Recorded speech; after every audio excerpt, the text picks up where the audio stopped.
Hi guys, this is Ashley back with another video. Before we get into the video, like, comment, and subscribe to the channel. And make sure to subscribe to my Pop Obsession channel because we about to upload some podcast episodes over there. So let's get started with Botch and Bitter. So basically, fans are saying that Gorilla Glue has successfully taken Botch and Bitter's spot since unfortunately, No Spice was unable to do it. Now, Gorilla Glue got a new collaboration coming out with, I think, boss man D0WN. The snippet is going viral all over social media, and fans are saying Glow is really the one. She is filling that Cardi B void quickly. Yikes. Now, if you guys remember, No Spice admitted that she was here to take Cardi B's spot in the industry. She talked about it in the song in BB Belt. She said, and I'm thick, but I don't got a waist. Think she pretty, but she changing her face. Okay? That was a direct shot at Botch and Bitter. Then she said, falling behind, like B-word, pick up your pace. It was funny till I took her place. So those were shots, if you guys recall, to Botch and Bitter. But now it seems as though, since No Spice is currently flopping, thanks to the Barbs not supporting No Spice anymore after she got caught talking junk about Nicki Minaj to, what was that girl's name? Baby Stormy. And since No Spice was unsuccessful in taking Botch and Bitter's spot, here comes Gorilla Glue, who allegedly fans believe are here to take her spot. I don't feel like Gorilla Glue is taking Cardi B's spot, in my opinion. I feel like if anybody would be, it would be Sexy Red. Sexy Red and Cardi B have the same ghetto, dirty persona. Like Sexy Red, during her prime, she got knocked up. We can't forget that. That's the same thing Botch and Bitter has done during her prime. Right before her album came out, her first album, she got knocked up. Okay? They have the same baby mama, dirty, ghetto persona. And then on top of that, no shade, Sexy Red a lot of times look like she don't take showers. Cardi B be looking like that sometimes. Okay, not all the time. Not as much as Sexy Red, but sometimes it do give, I don't be taking showers. I'm dirty, okay? So I don't feel like Gorilla Glue gives that though. Gorilla Glue gives more masculine energy, but it's never really super ghetto or I would say super dirty. It don't give stripper Dottie vibes. You know what I'm saying? I feel like Gorilla Glue, she's too masculine to replace Botch and Bitter. And no shade, if I have to be completely honest, I think Gorilla Glue is a better rapper than Cardi B.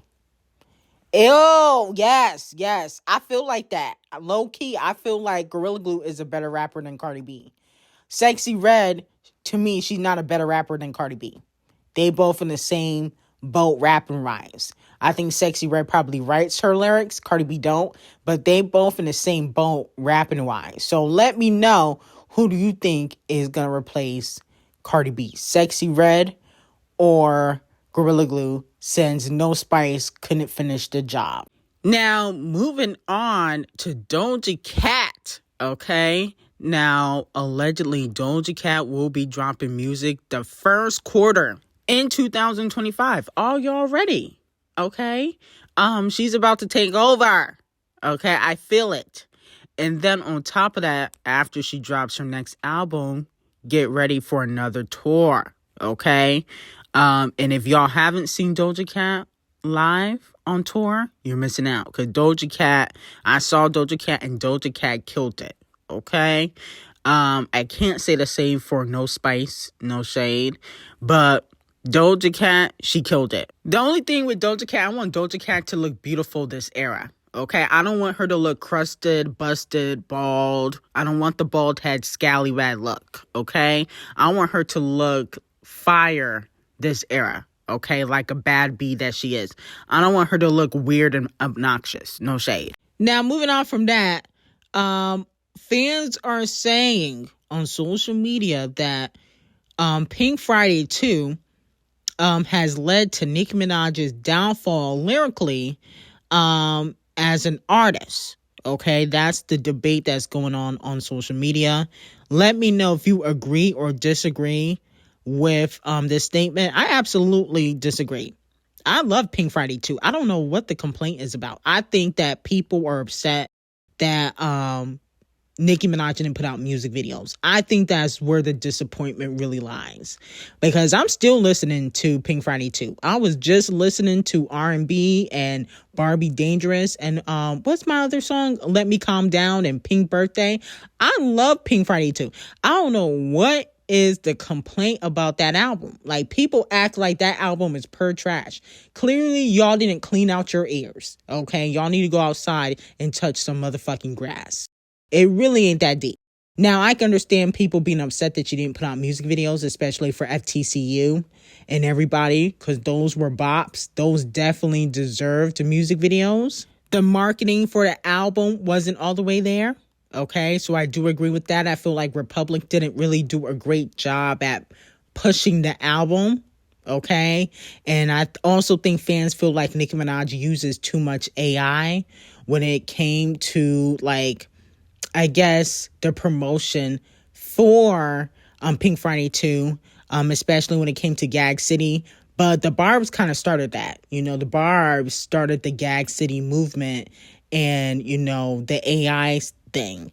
But the album itself was really good. I feel like people just be trying to go hard on Nicki Minaj for no reason. But I honestly, and this is no shade, but I also feel like another reason why people don't like Pink Friday 2 is because of Bigfoot. Because once Pink Friday 2 came out, the distraction came out with the whole Piss record, and people started focusing on Bigfoot instead of Pink Friday 2. And I think that is why people trash Pink Friday 2. But Pink Friday 2 album is a bop. Y'all are delusional. I mean, you can't really say any of the songs on that album is trash. Not one. I don't understand how you can say Pink Friday 2 is terrible. And that, you know, that album was the lyrical decline of Nicki Minaj. How? That had Barbie Dangerous, Rev Ruby the Sleaze, FTCU, what else? Let Me Calm Down. All of those songs are lyrical and bops. So, just delusion. Now, moving on to Scratch Off and Flo Milli. Scratch Off, who is the godmother to Flo Milli's child. You know, Flo Milli's having a baby. Congratulations. They also allegedly got another collaboration in the stash. Now, if you guys remember, they did the Mistress Service remix, which flopped on the chart with Megan Thee Stallion. But they coming together with some new heat after Flo Milli drops this baby. Let me know how y'all feel about that. I like Flo Milli. Okay, I do. I think she's talented. I don't like every song that comes out. That's why I don't really do reviews a lot of her music. But I do think she's talented. Okay. Do I feel like the baby obviously will set her back a little bit? Absolutely. But I do feel like she has talent. But I don't know if I care for another collaboration, okay? Because you already did one and it flopped. I didn't really care for the Mistress Service remix. I don't feel like that was a good collaboration for them. But the Rock Steady collaboration she did with Megan, now that's fire, okay? I don't know. I don't feel like her and Scratch Off have that musical chemistry. So I'm going to pass on this. Now, Tyla got to come to the front of the congregation.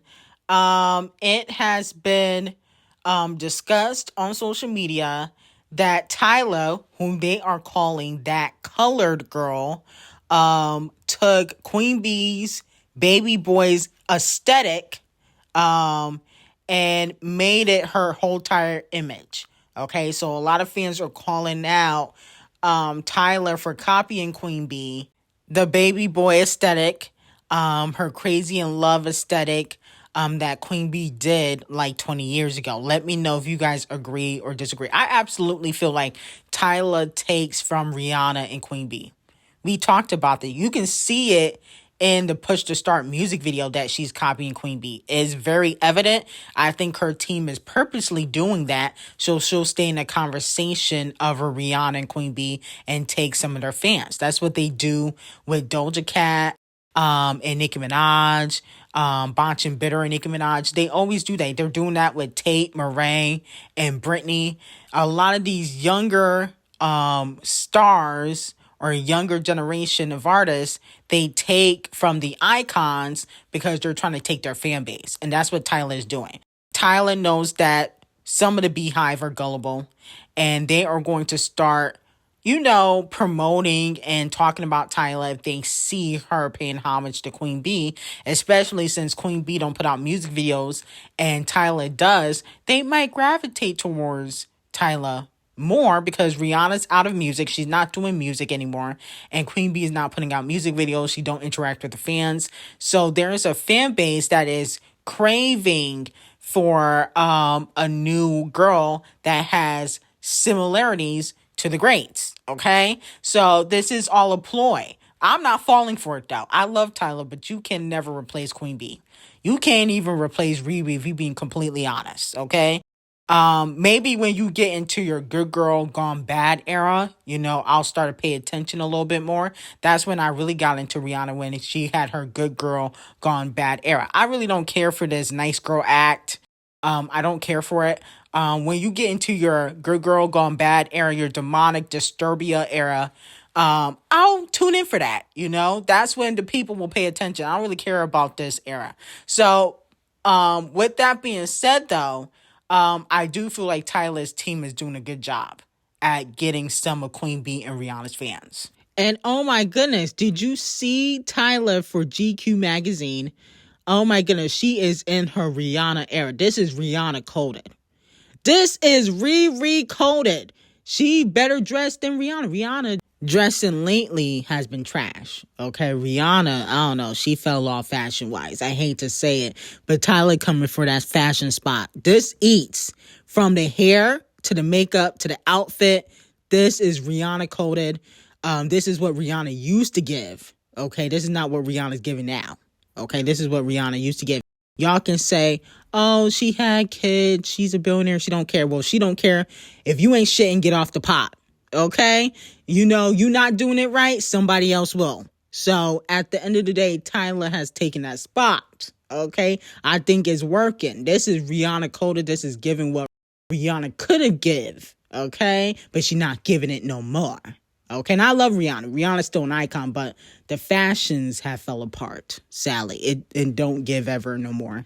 Now, moving on from that, with only 230 songs, Kung Fu Kenny is now the second rapper with the most monthly listeners on Payola. He dethrones Champagne Thickums. Payola. See, this is why Champagne Thickums is taking you to court. How you gonna let Kung Fu Kenny dethrone Champagne Thickums in the middle of a lawsuit? Okay, he gonna use this in his paperwork and he's gonna say it's bots. Okay, even though Kung Fu Kenny just put out a #1 album and went #1 on the Hot 100. Okay, so Champagne Thickums definitely won't be happy about this. Now, the #1 male rapper, I believe, is Eminem. Okay, who is another GOAT. Okay. So Eminem is #1, Kung Fu Kenny is #2, and Champagne Thickums and his botch BBL is #3. Okay, and hopefully somebody takes the third spot. Hopefully it's Travis Scott or Future, because Champagne Thickums' music don't hit the same anymore anyway. Okay, he's been putting out flops all year.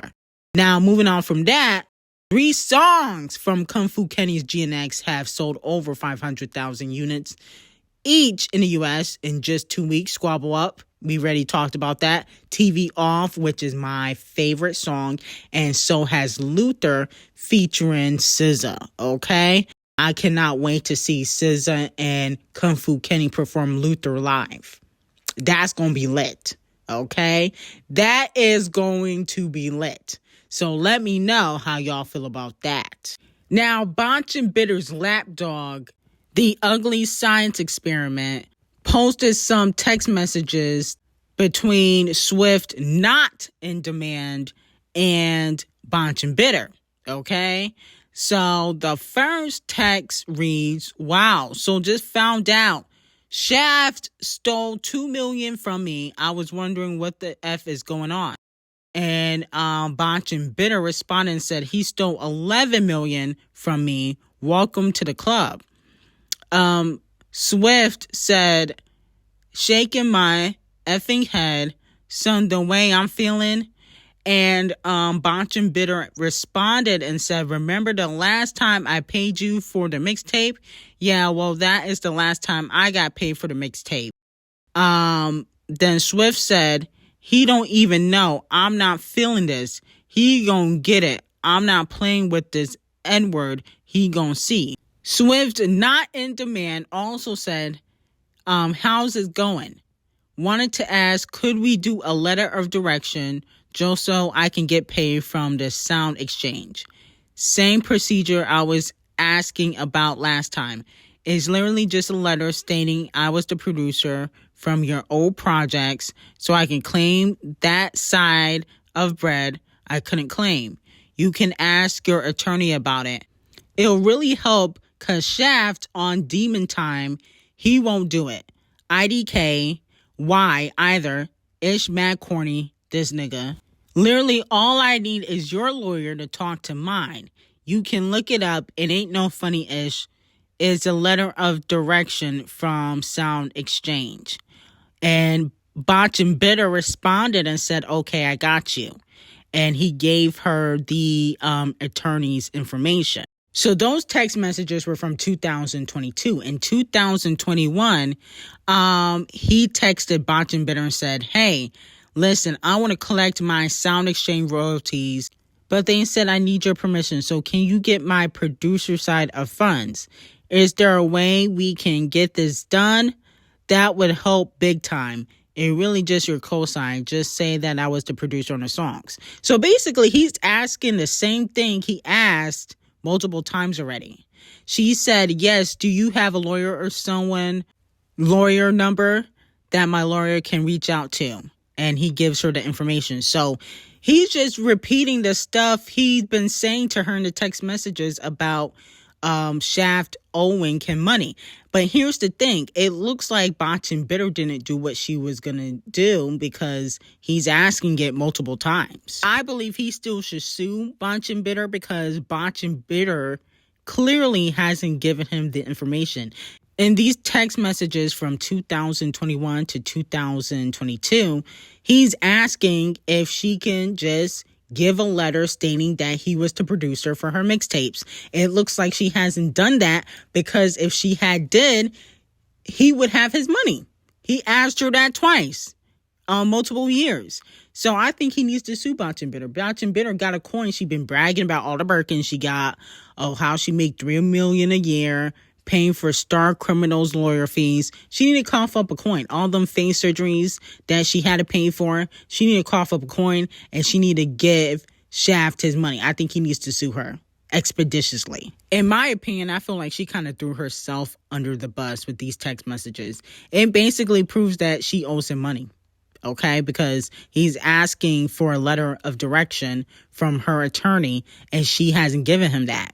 Okay, clearly. Now, moving on to Camel Toe, I know some of y'all are happy about this. I know some of y'all are jumping for joy. Camel Toe has been accused in a civil lawsuit of R-ing a 13-year-old girl in 2000 alongside with Sean Diddy Combs, okay? Now, if you want to know who else was at this party allegedly getting down and freaky with minors, that tea is on Patreon because it wasn't just Camel Face who was at this party, okay? As you guys probably know. But the other names that could possibly be dropped in the future, that is on Patreon. Now, Camel Face has put out a statement by his lawyer, okay? He said, my lawyer received a blackmail attempt called a demand letter from a lawyer named Tony Busby. What he had calculated was the nature of these allegations and the public scrutiny would make me want to settle. No, sir. It had the opposite effect. It made me want to expose you for the fraud you are in a very public fashion. So no, I will not give you one red penny. These allegations are so heinous in the nature that I implore you to file a criminal complaint, not a civil one. Whoever would commit a such crime against a minor should be locked away. Would you not agree? These alleged victims would deserve real justice if that were the case. This lawyer, who I have done a bit of research on, seems to have a pattern of these type of theatrics. I have no idea how you have come to be such a deplorable human, Mr. Busby, but I promise you, I have seen your kind many times over, and I'm more than prepared to deal with your type. You claim to be a Marine. Marines are known for their valor. You have neither honor nor dignity. My only heartbreak is for my family. My wife and I have to sit our children down, one of them who is of age where her friends will surely see the press and ask questions about the nature of these claims. Oh, poor Blue Ivy. Wow. And explain the cruelty and greed of people. I mourn yet another loss of innocence. Children should not have to endure such at a young age. It is unfair to have to try to understand inexplicable degrees of malice that is meant to destroy families and human spirit. My heart and support goes out to the true victims in the world who have to watch how their life story is dressed in a costume for profitability by this ambulance chaser in a cheap suit.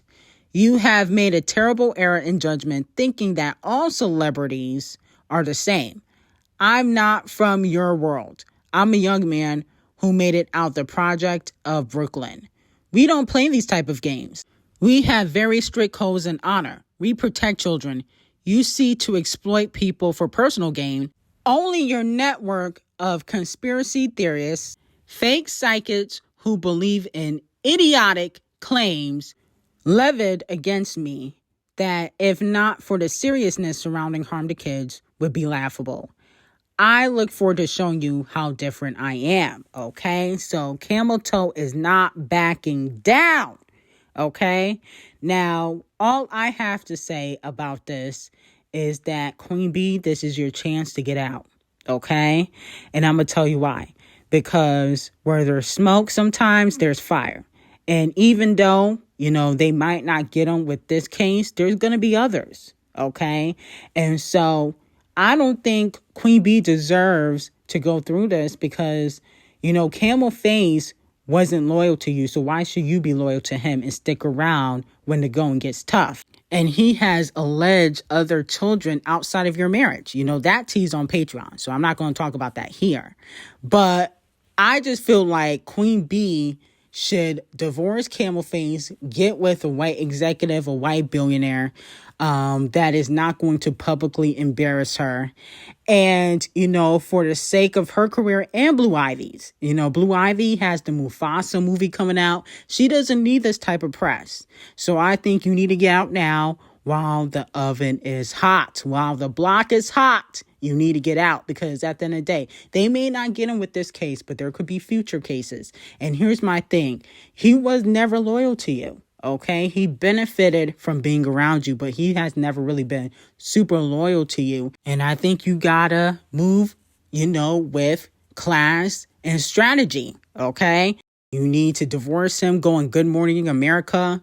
Act like you don't know what's going on, cry, do the fake tears like Megan Thee Stallion did, and get you a white man and move on. Okay, he was seeing Becky with the good hair when you was going through it with the miscarriages and everything. So I just think that you need to leave him where he at. Okay, this could also possibly help you get a scammy. Okay, now if you divorce Camel Face and you got the sympathy train behind you, you can get album of the year at the Scammies, okay? Because, the Scammy board people, they might feel bad for you, okay? They might sympathize for what you've been through, especially with Camel Face. I don't feel like he helps your career. I feel like actually he ruins it in a sense, okay? And why would you want to be with somebody that's ugly on the inside and out, okay? Camel Face has an ugly spirit and an ugly face. So what's the point of, staying married to him? Okay? Get out now while the stove is hot. But anyway, I got some hot tea on Patreon. Link will be in the description. Have a great day.